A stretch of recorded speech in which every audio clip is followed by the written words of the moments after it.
Assalamualaikum warahmatullahi wabarakatuh. Perkenalkan, kami dari kelompok 1 akan mempresentasikan tentang materi tentang riset arsip.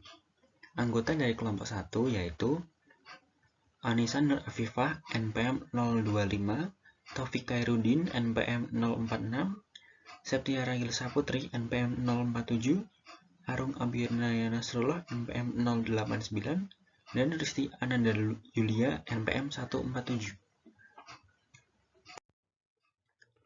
Untuk pokok bahasan pada materi ini ada 4 pokok bahasan. Yang pertama, data cross-section atau penampang dan data time series. Yang kedua, pertukaran validitas.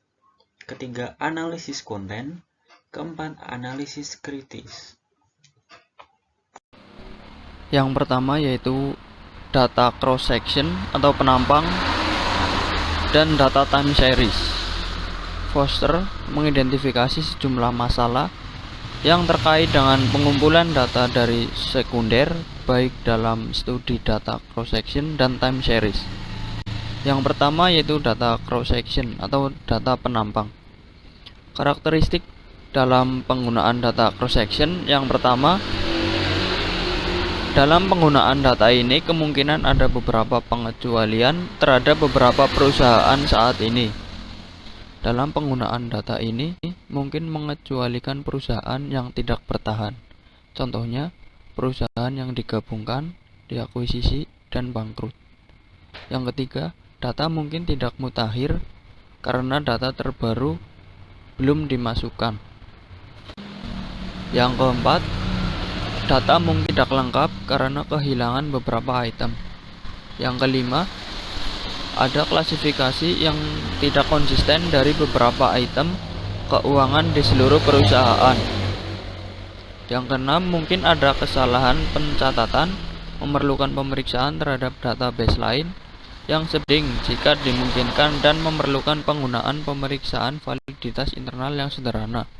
Dan yang ketujuh yaitu sifat pengungkapan berkembang sepanjang waktu, sehingga semakin sulit bagi peneliti untuk yakin bahwa mereka telah menangkap sumber yang paling andal dan komprehensif. Selanjutnya yaitu data time series atau deret waktu. Karakteristik dalam penggunaan data time series yang pertama, perubahan struktural mungkin telah terjadi di perusahaan atau industri, membuat perbandingan antara periode waktu yang penuh dengan bahaya. Yang kedua, perubahan metode akuntansi, terutama yang terkait dengan pilihan atau peralihan sukarela, dapat membuat angka keuangan dari periode yang berurutan sulit untuk direkonsiliasi. Masalah klasifikasi akuntansi dapat menyebabkan interpretasi perusahaan yang berbeda ditempatkan pada item tertentu. Mungkin sekali lagi mengaburkan masalah komunikasi. Bahan dokumenter apapun yang akan digunakan untuk mendukung metode penelitian lain diantaranya, yang pertama, jika database dalam bentuk milis untuk mendukung penelitian survei, kegagalan untuk memperbarui secara teratur akan berarti bahwa daftar tersebut mengecualikan beberapa orang yang menjadi target dan mencakup beberapa orang yang telah meninggal atau telah pindah. Yang kedua, di mana database adalah daftar jurnal yang menjadi dasar tinjauan literatur.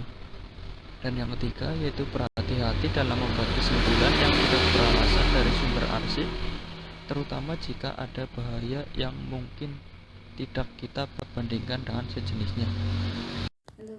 Baik, selanjutnya yaitu mengenai pertukaran validitas dalam penelitian arsip. Sebuah studi arsip itu biasanya akan memiliki lebih banyak validitas eksternal daripada pendekatan eksperimental atau simulasi, karena hal itu mengacu pada data empiris. Tetapi ini tuh mempunyai kendala yang akan muncul jika proses seleksi itu rusak atau tidak sempurna, atau bisa disebut cacat, sehingga menghasilkan sampel yang tidak representatif. Nah, Libby 1981 itu menyarankan bahwa studi ekometrik itu menggunakan data arsip pada dasarnya bersifat eksperimental. Beliau ini dapat menggunakan data tersebut untuk menjawab pertanyaan serupa dengan yang dibahas oleh studi eksperimental, meskipun peluang untuk memanipulasi variabelnya itu terbatas. Jika sumber informasi yang berbeda digunakan atau bahkan personil yang berbeda untuk mengumpulkan data dari laporan tahunan, perbedaan pengukuran dapat muncul yang mengancam validitas hasilnya. Masalah lain dengan pendekatan ini adalah bahwa proses seleksi itu menghalangi penilaian apapun tentang pentingnya ukuran, terus industri atau struktur modal, di mana mereka itu telah memilih untuk mencocokkan faktor-faktor tersebut. Selain itu, masalah pengukuran berarti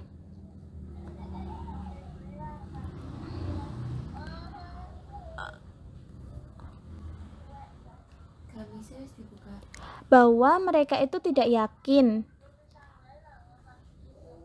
telah mencocokkan dengan benar. Misalnya, apakah mereka mencocokkan ukuran aset atau jumlah karyawan? Nah, jika mereka itu memilih aset, seberapa dekat kecocokan itu harus dianggap dan dapat diterima. Dalam literatur manajerial, Batman dan Witz 1983, Starr et al.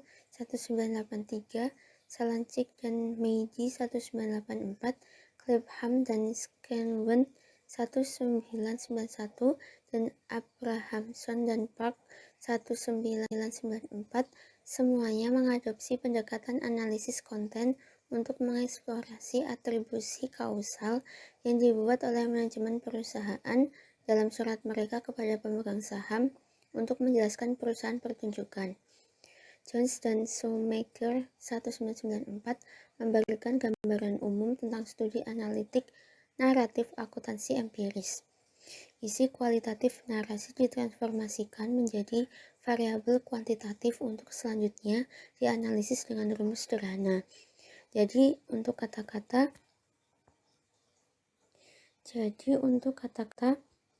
variabel kata sama dengan jumlah kejadian umum dibagi jumlah total kata dalam narasi. Variabel rasio kemudian dapat dihitung dari narasi untuk setiap tema berdasarkan pentingnya tema tersebut dalam narasi. Jadi jika sebuah kalimat terdiri dari 4 tema, masing-masing diberi skor tema 0,25.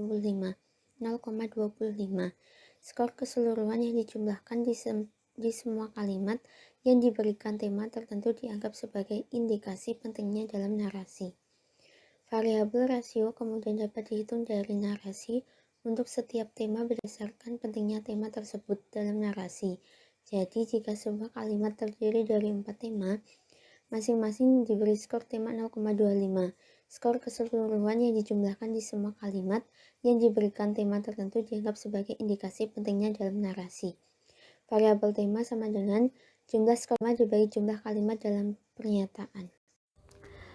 Keandalan dan keterbatasan. Menurut Krippendorff 1980 dalam buku beliau halaman 130-158 itu menekankan 3 aspek proses dalam penelitian data arsip. Yang pertama yaitu stabilitas.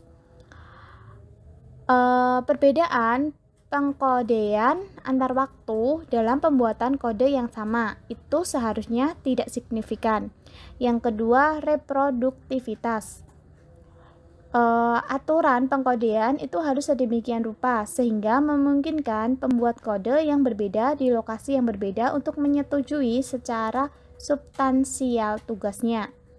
Terus yang terakhir atau yang ketiga yaitu akurasi. Kinerja pembuat kode sebagian besar itu harus sesuai dengan jawaban benar yang diketahuinya.